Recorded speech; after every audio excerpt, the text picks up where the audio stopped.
పూజ జరుగుతున్నట్టుంది లోన. దేవుడి యొక్క ద్వారం ముందు ఉండే ఆ క్లాత్ని ముందుకి వెనక్కి తీస్తారు చూడండి. బంగారంలో ఉంది ఆ క్లాత్ చూడండి ఒకసారి.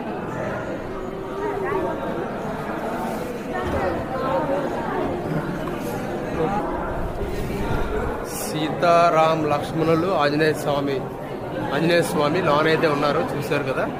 లోన నైవేద్యమే ఏదో అంటాం కదా మనం, పెడుతున్నట్టున్నారు. కట్టెనది వేస్తారు చూడండి.